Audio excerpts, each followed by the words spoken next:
સ્વાગત છે તમારું। આજે આપણે ભીંડા બટાકાનું શાક બનાવીશું। ભીંડા બટાકાનું શાક આપણે રેગ્યુલરમાં બનાવતા જ હોય છે। આજે હું તમને અલગ રીતે ભીંડા બટાકાનું શાક બનાવીને બતાવીશ। ચલો આપણે રેસીપી શરૂ કરીએ। એક વાટકી તેલ લીધું છે મેં। તેલ થોડું ગરમ થાય ચમચી રાઈ નાખીશું। એક ચમચી આપણે જીરું નાખીશું। બે લીલા મરચાં લીધા છે મેં। એક આદુની પેસ્ટ નાખીશું। બે ચપટી આપણે હિંગ નાખીશું।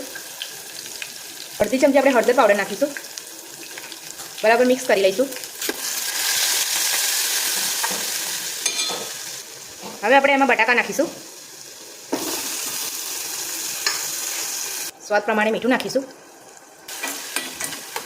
આપણે સમારી લીધેલા છે ભીંડા એ નાખીશું।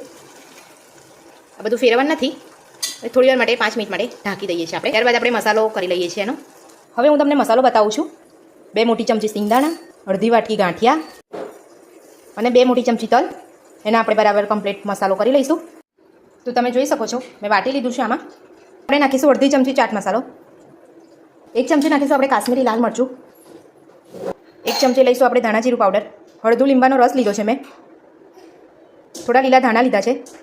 મસાલો આપણે મિક્સ કરી લઈશું। બધો મસાલો મિક્સ થઈ ગયો છે। 5 મિનિટ થઈ ગઈ છે, આપણે જોઈ લઈએ।